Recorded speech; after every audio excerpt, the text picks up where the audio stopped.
2026년 새해가 밝았습니다. 다시 믿음으로 출발하는 은혜가 우리 모든 성도들 가운데 있기를 축복합니다. 그러기 위해서는 다시 기본 본질을 좀 회복할 필요가 있습니다. 창세기를 통해서 이제 묵상이 시작되었고, 창세기 말씀을 토대로 해서 믿음의 기본기를 다시 다져가길 원합니다. 창세기 1장 1절 태초에 하나님이 천지를 창조하시니라, 이 말씀을 통해서 다시 다져야 할 세 가지 믿음을 정리해 보도록 하겠습니다. 첫 번째는 하나님은 전능하신 하나님이십니다.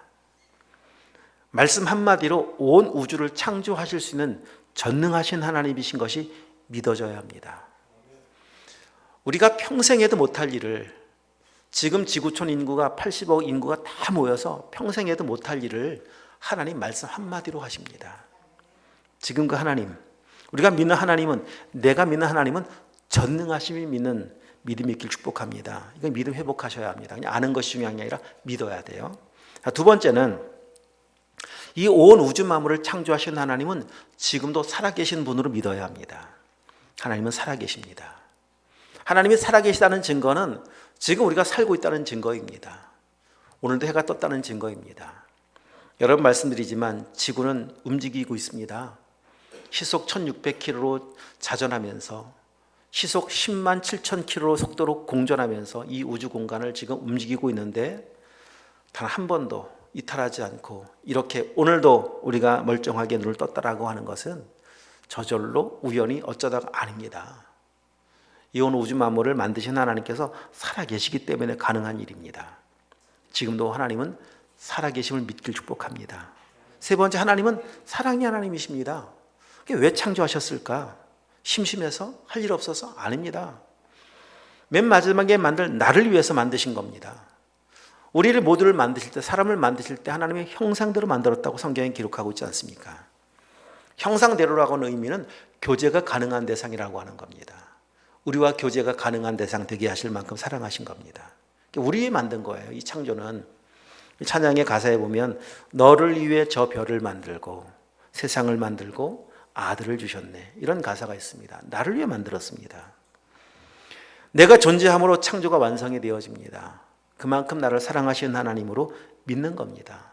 태초에 하나님이 천지를 창조하시니라 라고 하는 이 말씀을 통해서 하나님이 나를 이렇게 사랑하시는 거가 느껴지고 믿어져야 돼요. 지금도 살아계시는 거가 믿어져야 합니다. 정말 하나님은 전능하시다 믿어져야 합니다. 또 한 가지, 전능하심을 말씀드렸습니다. 살아계심도, 그리고 사랑도 말씀드렸었는데 하나님은 영원히 전능하십니다. 영원히 살아계시고요, 영원히 사랑하세요. 과거에만 만드실 때만 능력을 다 소진해서 쏟아부어서 지금은 능력이 다 사라지신 분이 아닙니다. 지금도 변함없이 전능하십니다. 살아계시고요, 사랑이십니다. 영원히 이 세 가지를 유지하실 수 있는 분은 하나님 한 분밖에 없습니다. 사람은 영원하지 않습니다. 이 세상은 영원하지 않습니다. 세상의 권력이 영원하지 않기에 그냥 권불 10년입니다. 10년 지나면 다 끝나는 거 아니겠습니까? 다 풀이 아닙니까? 풀에 꽂고 같지 않습니까? 우리를 사랑하시는데, 영원히 사랑하시는데요, 우리의 상태와 상관이 없어요. 때로 우리가 탕자여도 고멜이어도 가인이어도 사랑하시는 하나님 아니십니까? 누가 나를 이렇게 영원히 사랑하겠습니까? 정말 진짜 이 세 가지만 믿어져도요, 전능하신 하나님 믿어지고 살아계신 하나님 믿어지고 그분이 나를 사랑하신다, 이것만 믿어줘도 이 땅 살아가면서 우리는 담대할 수가 있습니다. 오늘 삶의 환경 때문에 위축되어 계신가요? 아니, 하나님 믿으십시오. 전능하시고 살아계시고 정말 나를 사랑하시는 하나님을 믿으시면 환경을 뛰어넘어 자유할 수가 있습니다. 자, 이 사실을 창세기 1장 1절을 통해서 또 알려주고 계신 하나님은 어떠한 분이신가를 몇 가지 다시 또 정리를 해보려고 하는데, 하나님은 온 우주 만물의 근원이십니다. 시작하신 분이 하나님이라는 말입니다. 하나님 존재는 영원하신 분이세요. 영원하신 하나님께서 어느 시점에 창조를 시작한 겁니다. 그럼 여러분, 하나님이 시작하셨다면 하나님이 끝낼 때도 와요. 불교의 교리는 돌고 도는 겁니다. 돌고 돌고 죽으면 짐승 태어났다가 벌레로 태어났다가 다시 또 사람 태어나면 운 좋은 거고 또 돌고 도는 거 아닙니다. 하나님의 세계관은 직선입니다. 시작했으면 반드시 끝이 있어요. 하나님이 시작하셨다면 끝도 하나님이 끝내십니다. 말씀하신 그대로 다시 오시면 계시록 22장 21절 주 예수 오시옵소서 라고 다시 오시면 끝나는 겁니다. 시작도 하나님, 끝도 하나님이에요. 그래서 알파와 오메가가 되십니다. 우리 인생을 시작하신 분도 하나님이시고 우리 인생에 호흡을 거두시는 분도 하나님이십니다. 여러분, 이 사실을 우리의 삶에 늘 적용할 수 있어야 합니다. 하나님은 끝이라고 안 하셨는데 내가 스스로 끝내면 안 됩니다. 무슨 어떤 사건이든 문제든 마찬가지입니다. 아유, 안 된다, 끝났다. 아닙니다. 하나님이 끝이라고 하기 전까지는 끝난 거 아닙니다. 이 사실이 믿어지길 축복합니다. 하나님은 또한 이 온 우주를 만드시고 다스리시는 분이신데 이 온 우주 공간 안에는 하나님의 영광으로 충만해요. 왜? 하나님이 만드셨기 때문에. 시편 8편 1절에 보면 여호와 우리 주여 주의 이름이 온 땅에, 온 땅입니다. 어찌 그리 아름다우신지요. 주의 영광이 하늘을 덮었나이다. 온 땅에 하나님의 영광이 없는 곳이 없고 하나님의 이름이 아름답지 않은 곳이 없습니다. 모든 곳이 그렇습니다. 또한 하나님은, 이 창조하신 하나님은 이 땅의 주인이신 것을 알려주는 겁니다. 내가 만들었다라고 하는 것은, 이 모든 것은 내 거라고 하는 겁니다.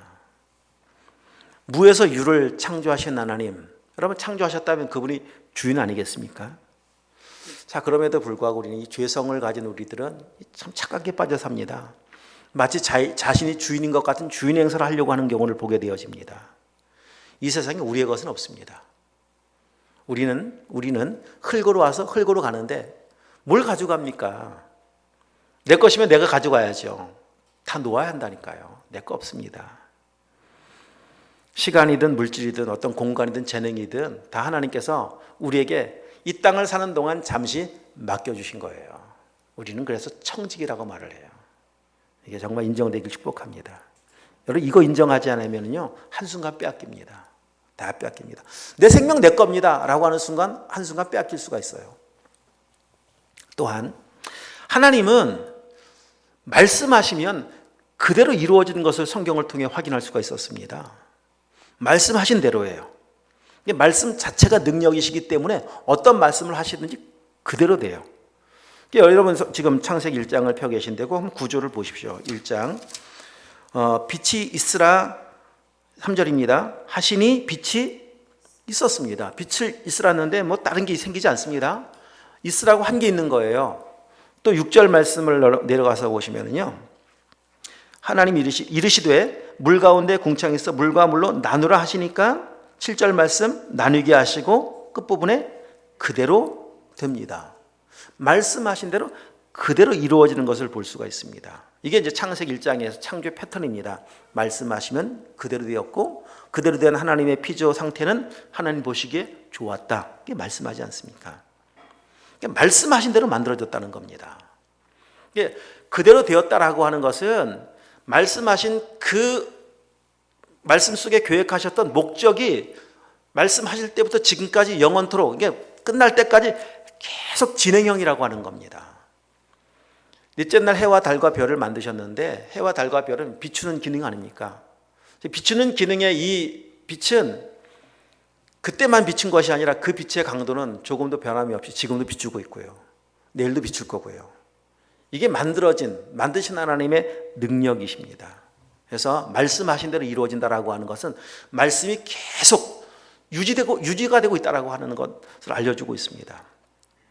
정말 모든 피조물들은요, 각자의 자리에서 만들어진 목적 그대로의 그 사명을 얼마나 성실하게 감당하는지 몰라요. 하루 종일 비친 해가 내일은 피곤해서 오늘 쉴게요 하는 해는 없습니다.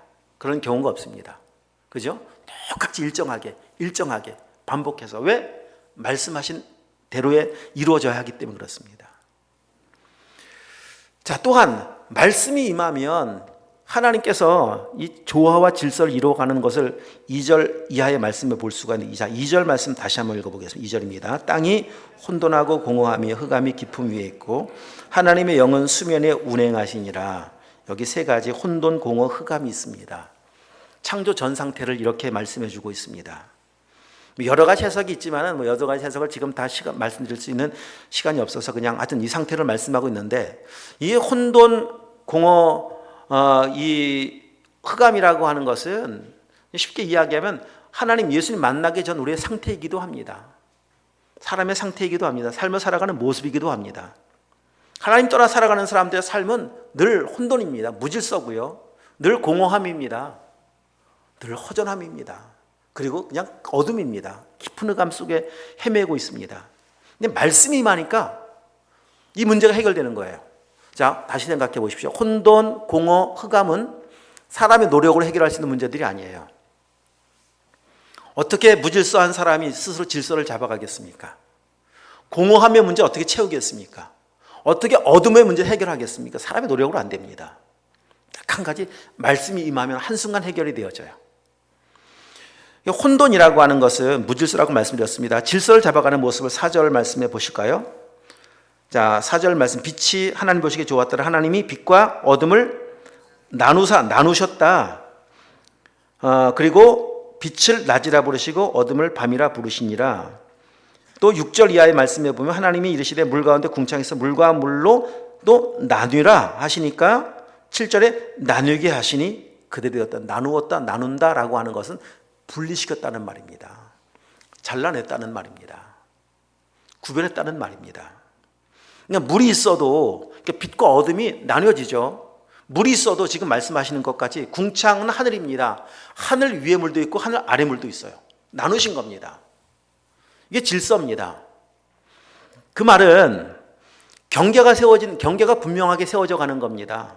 선이 세워지는 겁니다. 차도가 있고 인도가 있지 않습니까? 나눠진 거잖아요.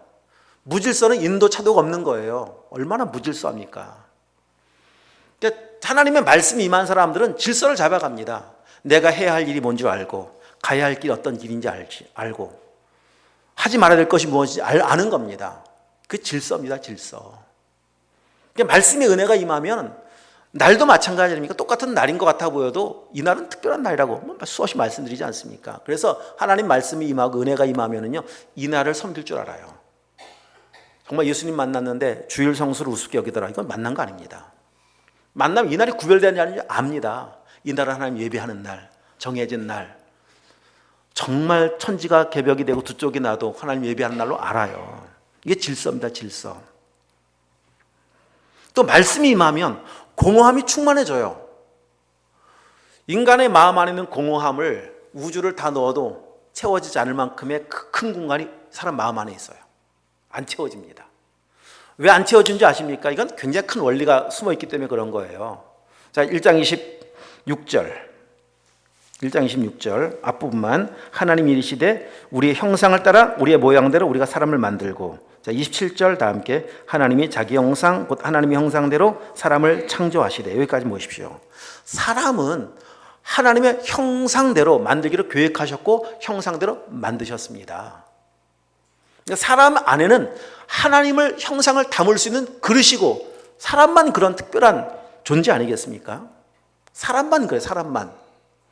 그래서 사람 안에는 하나님이 채워지셔야만 사람에게 만족이 있습니다. 하나님이 들어오셔야만 사람은 만족할 수 있는 존재입니다. 그러니 하나님 아닌 다른 것이 채워진다 어떻게 만족이 있겠습니까? 세상이 아무리 큰들 하나님보다 크겠습니까?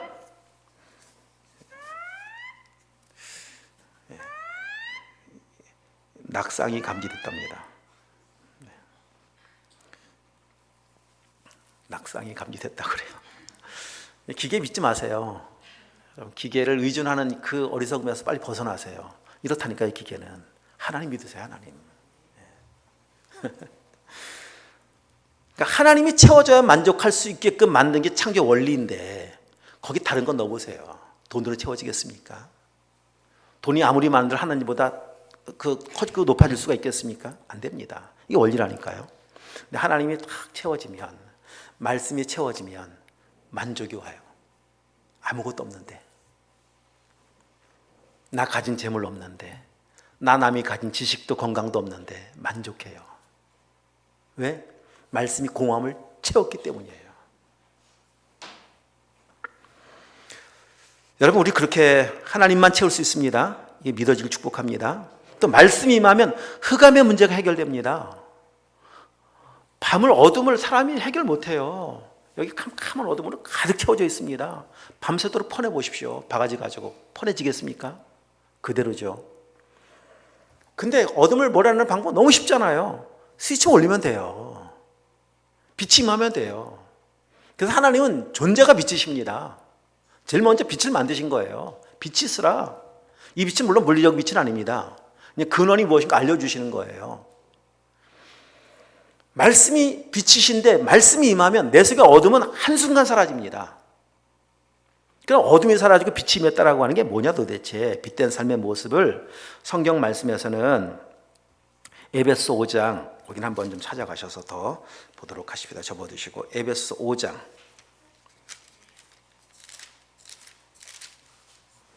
8절 9절 두 절의 말씀을 보겠습니다. 신약성경 315쪽 에베소서 5장 8절 9절 말씀입니다. 다 함께 시작. 너희가 전에는 어둠이더니 이제는 주 안에서 빛이라. 빛의 자녀들처럼 행하라. 빛의 열매는 모든 착함과 의로움과 진실함에 있느니라. 아멘.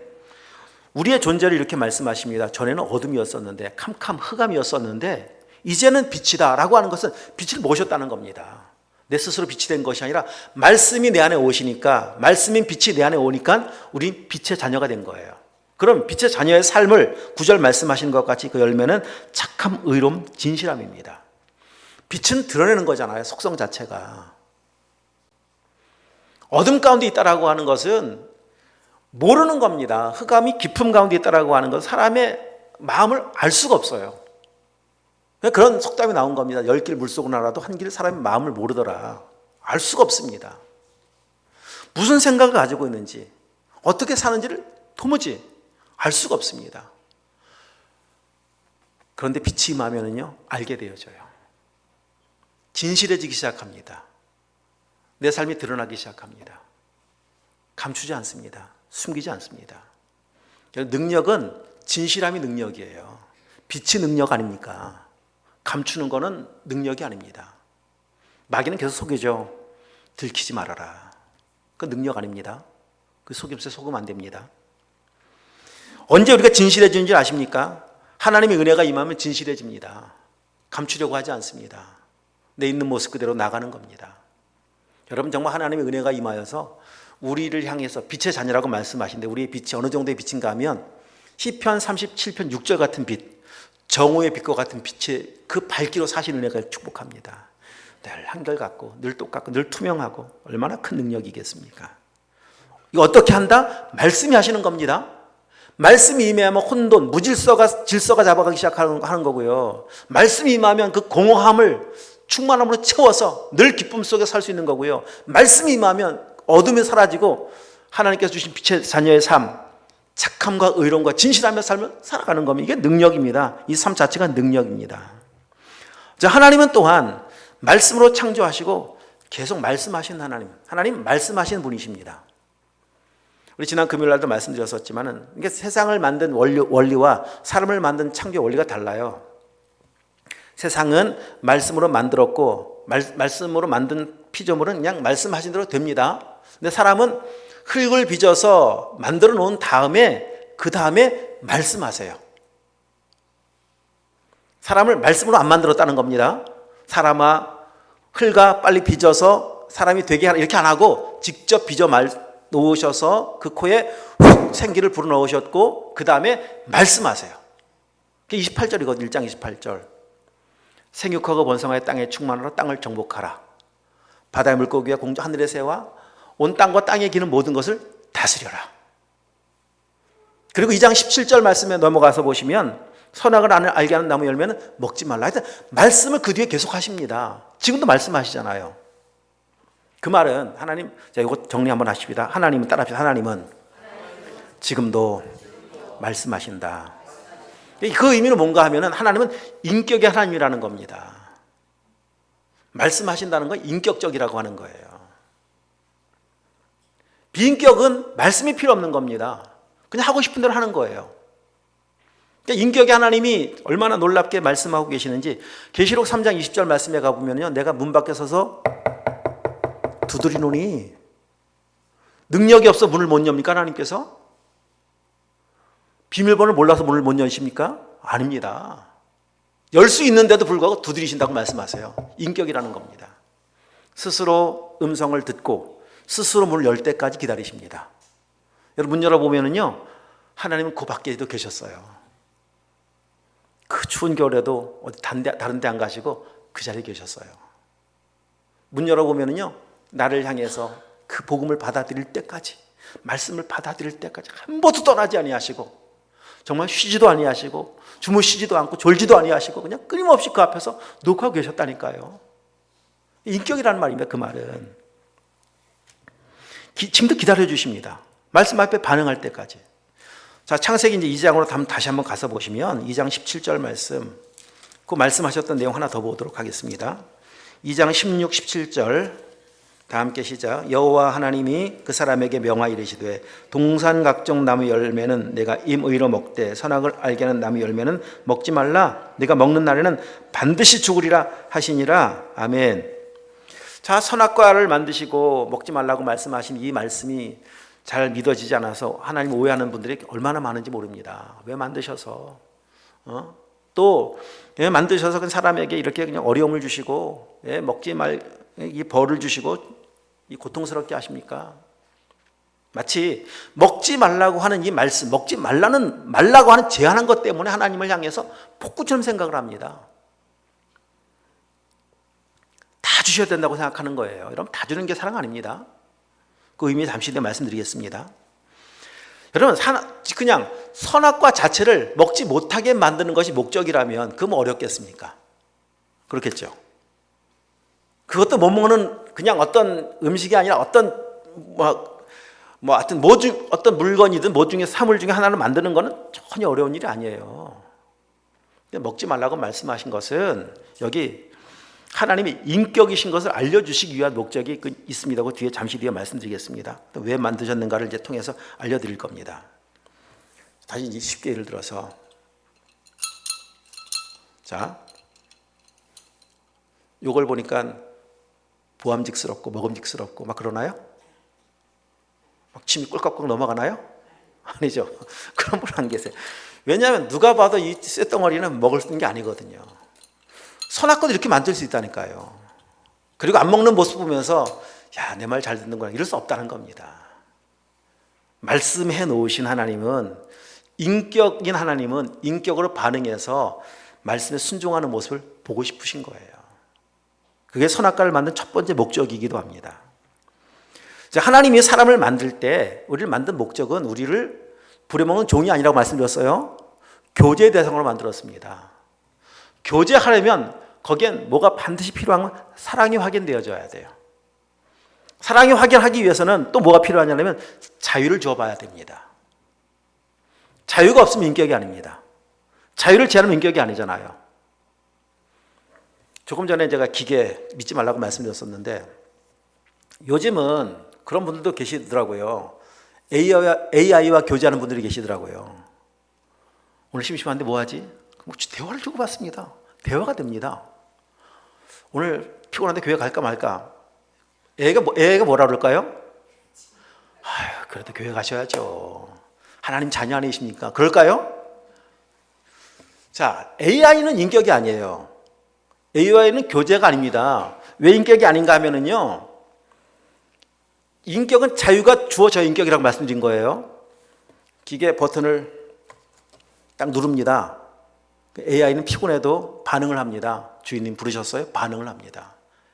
인격은 버튼을 눌러도 저 피곤해요. 오늘 교제하고 싶지 않아요. 이게 인격이에요. 근데 기계는 안 한다. 입력된 정보를 그대로 계속 이야기해요. 막 밤새도록 전원이 꺼질 때까지 정말 졸지도 주무시도 아니죠. 자지도 않고 계속 대화합니다. 비인격입니다. 하나님 우리를 기계로 안 만들었다는 거예요. 하나님은 사랑하는 대상으로 만든 건 분명하지만 그냥 기계처럼 만들어서 버튼 딱 누르면 밤새도록 찬양합니다. 이런 대상을 안 만들었다는 거예요. 찬양할 수도 있고 안 할 수도 있어요. 먹지 말라고 말씀하셨을 때 자유는 먹을 수도 있는 거예요. 그런 하나님이 원하시는 교제는 먹을 수도 있지만 나를 사랑하는 그 마음 때문에, 나의 말씀을 믿는 믿음 때문에 먹지 않기를 원하셨던 것이 하나님의 계획입니다. 그래서 창조하기 전부터 이 마귀가 있었습니다. 창세기 1장 28절 말씀에 마귀의 있음을 미리 알려줬어요. 땅을 정복하라고 말씀하셨죠. 정복한다라고 하니까, 땅을 정복한다고 말하니까 우리는 이 용어들을 이렇게 씁니다. 이번에는 꼭 에베레스트 산을 정복하겠습니다. 그런 의미의 정복이 아닙니다. 하나님 말씀하시는 정복은 땅을 지배하고 있는 마귀를 정복해야 된다라고 하는 사실을 미리 언지해 준 거예요. 아담과 하와야 꼭 정복해야 할 대상이 있단다. 마귀를 꼭 정복해야 하나님의 나라가 이룰 수 있단다. 그리고 인격이신 하나님이 하나님과 교제하기 위해서 반드시 또, 그러니까 이런 질문이 이제 나올 수 있는 겁니다. 제가 말씀드린 것을 생각해 보면, 아니 그러면 하나님 왜 마귀가 있는 상태에서 사람을 만드십니까? 마귀를 빨리 다 제거해 놓으시고 만드셔야죠. 그래 맞는 거 아닙니까? 그게 맞아 보이지만은 인격적 교제를 원하신다면은 시험하는 대상이 필요하다는 겁니다. 시험을 봐야 점수를 아는 것 같이 시험할 대상이 있어 봐야 진짜 사랑하는 거 확인하는 거 아니겠습니까? 마귀는 시험하는 자예요. 다 시험합니다. 예수님도 시험하잖아요. 근데 예수님은 마귀의 시험을 말씀으로 이기셨습니다. 이때도 마찬가지예요. 얼마든지 이길 수 있는 능력도 함께 주신 겁니다. 왜? 말씀을 주셨잖아요. 하나님 형상으로 만드셨잖아요. 이길 수 있습니다. 지금은 이길 수 없어요. 우리는 못 이겨요. 그래서 지금은 이 율법, 행위를 요구하지 않아요. 지금 믿음이면 됩니다. 근데 그때는 이길 수 있었다니까요. 자유를 주셨고 그 자유가 말씀에 순종하는 자유로 사용하길 원하셨다는 거예요. 여러분 지금도 하나님이 주일날 교회 못 모으시겠습니까? 다 모을 수 있다니까요. 80억 인구를 다 교회 안으로 몰아넣을 수 있다니까요. 못 하실까요? 할 수 있어요. 안 올 수 있는 자유도 주신 거예요. 하나님 원하시는 것은 진짜 나를 믿고 나를 사랑해서 오늘 주님의 날인 걸 알고, 그렇게 오셨죠 여러분? 날인 줄 알고 나를 구원하신 하나님 예배하러 오셨죠? 그 예배를 받고 싶으신 거예요. 선악과를 만드신 겁니다. 자, 두 번째 선악과를 만드신 목적은 뭔가 하면은 하나님이 하나님 되심을, 주인 되심을 알게 하시기 위해서 만든 겁니다. 진짜 인격적 교제가 이루어지려면은요, 이 주종 관계가 분명해야 합니다. 질서가 분명해야 합니다. 가정에서도 마찬가지죠. 가정 안에서 가정의 교제가 온전해지고 충만한 은혜의 교제가 이루어지기 위해서는요, 질서가 잘 자리를 잡아야 교제가 되는 거 아니겠습니까? 아들이 아버지 위에 있습니다. 무슨 교제가 되겠습니까? 그것이. 자식이 부모 위에 있는데요, 부모 말을 듣지 않는데 그걸 교제라고 할 수가 있을까요? 부모는 부모 자리에서, 자녀는 자녀 위치에서 있을 때 그 가정은 평화로워지는 것이고 충만해지는 것, 은혜로워지는 것 같이 이 땅에서 하나님은 언제나 하나님이세요. 16절 다시 눈으로 보십시오. 임으로 먹으라. 임으로라고 하는 건 자기 마음대로입니다. 주인이 하는 일은 자기 마음대로입니다. 주인은 자기 마음대로 다 할 수 있습니다. 자, 16절에 끝났다 하더라도 주인은 하나님이세요. 그렇죠? 에덴 동산 주인은 하나님이에요. 선악과가 없어도 주인은 하나님이에요. 근데 선악과가 없으면 하나님이 주인인 걸 잘 인정하기 어려워지기 시작합니다. 왜? 내 마음대로 할 수 있기 때문에. 못하는 게 없잖아요. 근데 하나님을 순간 잃어버리기가 쉽다는 겁니다. 그러다가 선악과를 보는 순간, 아, 먹지 말라고 한 것이 있구나 라고 하는 걸 보면서 내가 주인이 아니구나, 거기서 인정을 하는 겁니다. 오늘도 우리의 삶에서 할 수 없는 일을 얼마나 많이 만나게 되어집니까? 우린 그런 한계 속에 살잖아요. 늘 거기서 빨리 인정하시면 돼요. 난 주인이 아니구나. 그리고 어디로 가요? 주인께 나가라는 겁니다. 그 문제를 만나고 한계를 만났을 때. 인생에 만나는 한계는 힘든 건 분명히 맞는데 그 한계, 고난이, 아픔이 오히려 우리를 은혜로 인도해가는 디딤돌 역할을 하는 거예요. 그거 없으면 하나님 안 찾습니다. 하나님 찾아도요, 그거 없으면은 그냥 다 형식적이에요. 또한 여러분 생각해 보십시오. 진짜 하나님이 주인인 거 인정했어요. 인정했으면은, 자, 여러분에게 질문합니다. 예수님 주인인 거 인정하셨나요? 인정하셨으면, 주인입니다. 인정하셨으면 그 말씀이 어떤 말씀이든 아멘할 수 있어야 돼요. 그 정상적인 거 아니겠습니까? 먹지 말라면 그것도 아멘할 수 있는 게 진짜 주인으로 모신 사람입니다. 왜 그렇게 하십니까? 라고 하면은 뭔가 이게 관계 문제가 생긴 거 아니겠습니까? 왜 그 길로 인도하십니까? 이스라엘 백성들 광야를 인도할 때 왜 그 길입니까?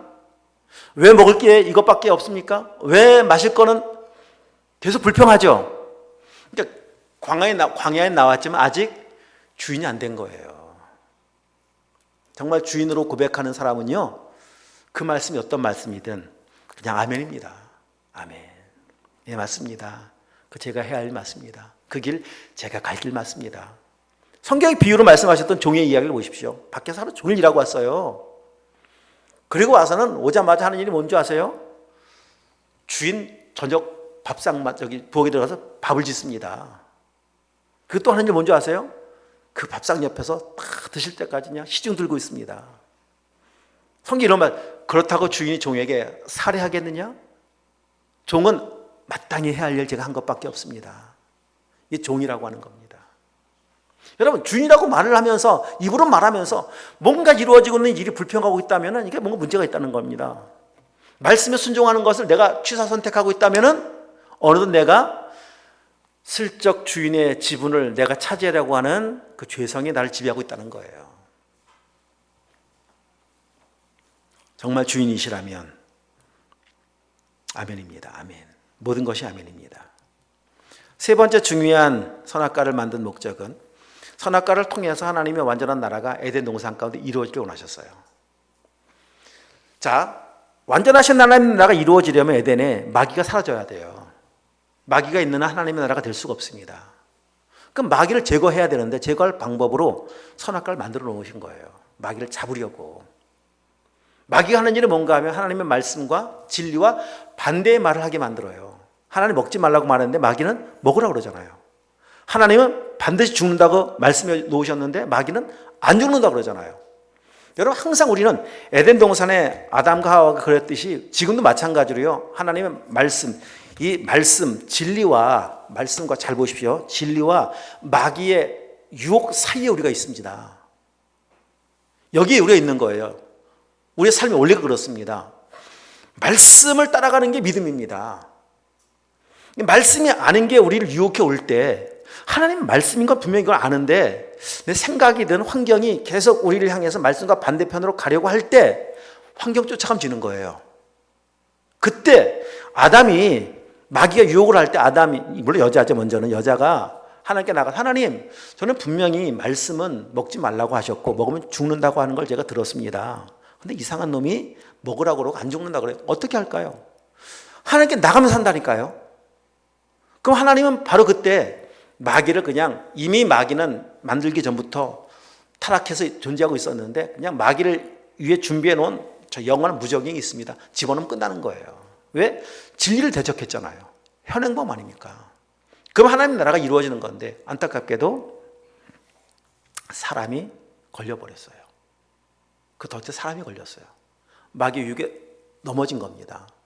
넘어지는 과정에서 놓치지 말아야 될 것, 안타까운 뭔가 하면 사람이 하나님과 교제할 대상이어야 되는데 하나님과 교제했는데 마귀와 교제한 겁니다. 그래서 3장을 가서 보십시오. 3장 다 끝났습니다. 오늘 좀 말씀이 뭐 어쩔 수 없습니다. 너무 중요한 이 창세기 말씀이라 좀 다는 못 다뤄도 조금은 다뤄야 될 것 같아서 다 끝났어요. 아무튼 자, 3장에 가서 보시면 뱀이 등장하죠. 중반에 뱀이 여자에게 물어 이르되, 교제를 지금 걸어오잖아요. 교제. 그러니까 여자가 그 다음에 여자가 뱀에게 말하되, 2절 말씀 또 대답을 하잖아요. 이게 교제입니다. 교제. 말을 걸어오면 즉시 거절하셔야 돼요. 사탄은 교제 대상이 아닙니다.